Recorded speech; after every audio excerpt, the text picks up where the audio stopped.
I was afraid the government would respond to the financial crisis by doing more of the same policies that caused it, which is more deficit spending, more cheap money, more central banking and central planning.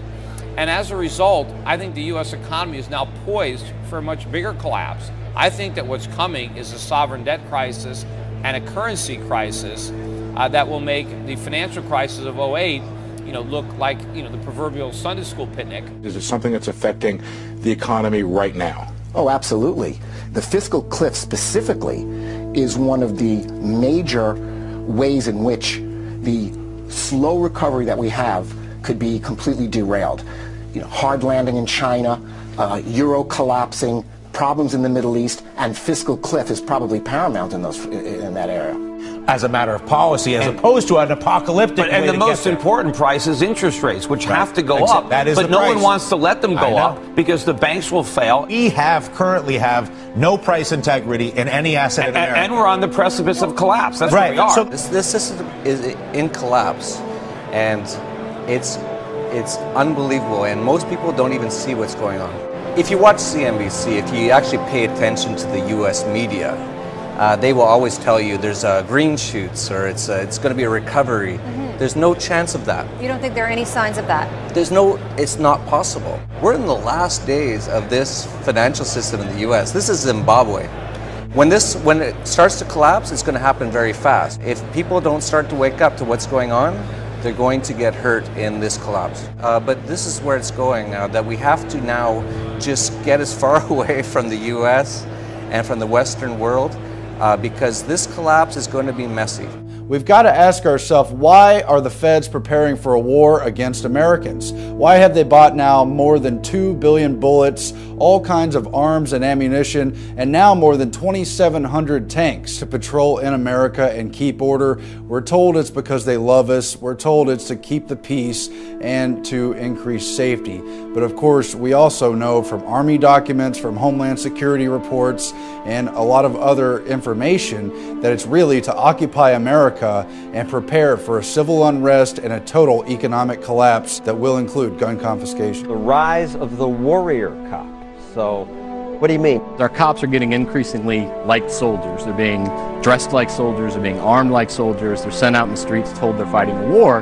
And when you do that, we shouldn't be surprised when we see some of the results we've seen at the lead-in, where they start treating American citizens more like enemy combatants than citizens with rights.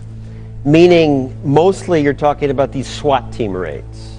Over the last probably 20 years, there's been about a 1,500% increase in the number of SWAT raids in the U.S. Often is 10 or 20 guys dressed in black, Yep. heavily armed. I mean, they look like a military squad. I mean, they look like a unit that would invade a village in Iraq looking for insurgents. Speaking of the police state, which 9/11 ushered in, a 16-year-old is questioned by FBI officials over a YouTube video that he uploaded. According to Justin Hallman, a 16-year-old, after having uploaded a YouTube video which highlighted how America was slipping into a police state, he was visited by FBI officials. Police state. I want to ask one of them why they're here. What's up, nigga? Police state. Police state, man. Police state. 4th of July. Here's our video. M16s.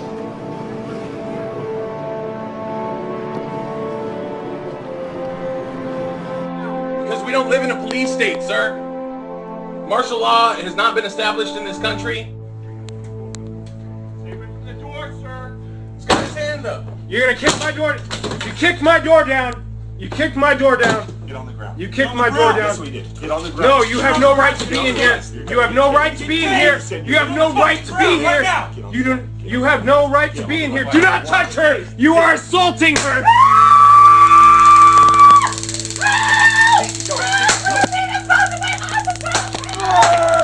Yeah, I didn't open up the door. I would open up.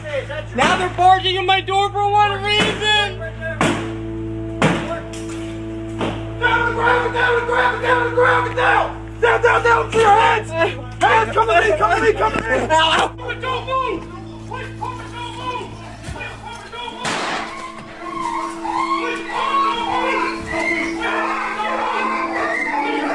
move!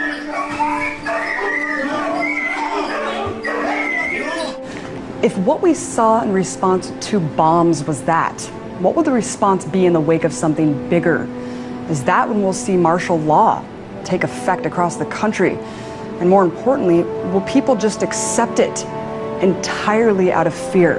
It was never meant that we would have this gigantic police force from the federal government. I mean, we had martial law up there, FBI and all these agents coming in and closing things down, going into people's houses.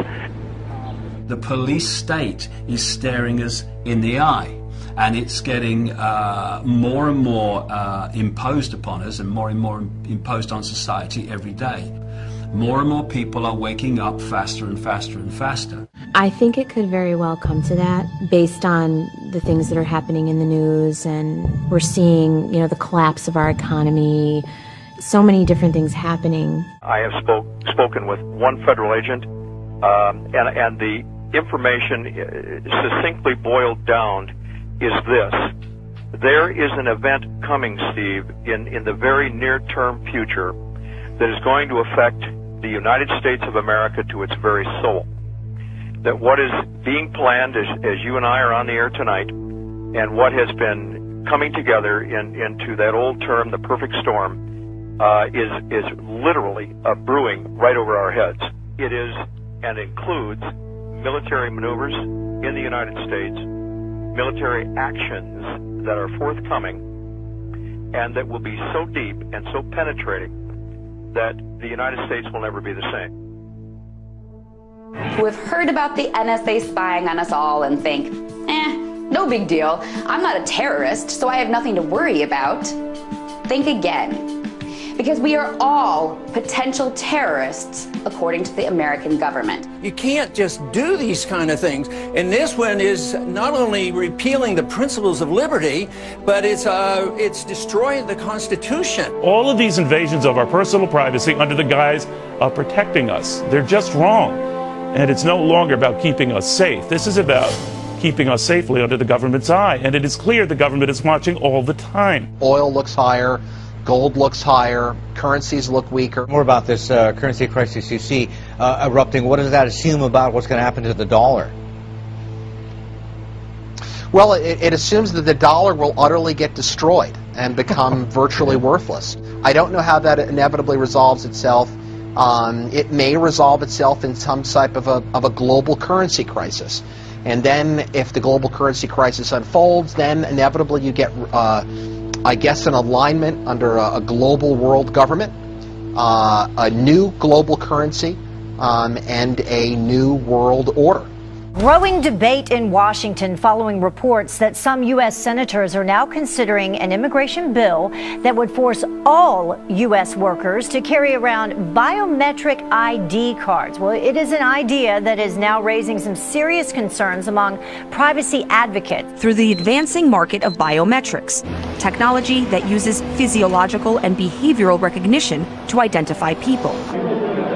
A system touted as a national security necessity is being used to build a database where the biometric identity of millions of Americans will be gathered and stored. We really need to attack this in a comprehensive kind of way, not some knee-jerk reaction like sticking something in someone's finger to verify who they are and whether or not they can be employed in this country. The U.S. Department of Homeland Security has been buying up massive amounts of ammunition. Americans are wondering why. Do you think this is a sign that they're preparing for some sort of mass civil unrest?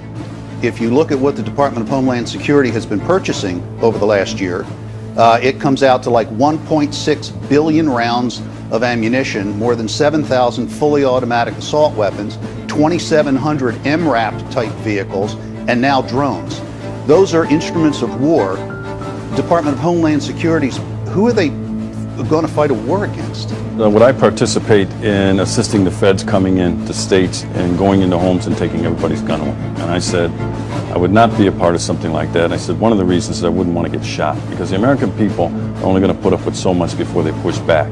And I said, if the feds tried to do that, disarm this country, I said, you would see an uprising and maybe a version of the Second American Revolution.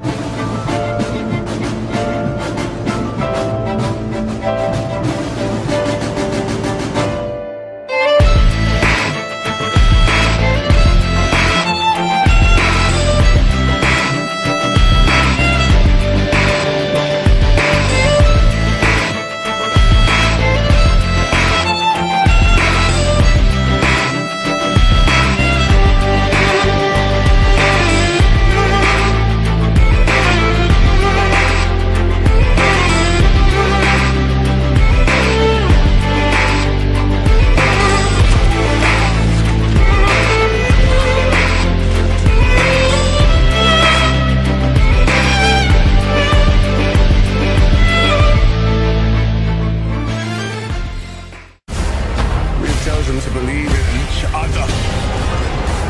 The day we face the monsters that are at our door,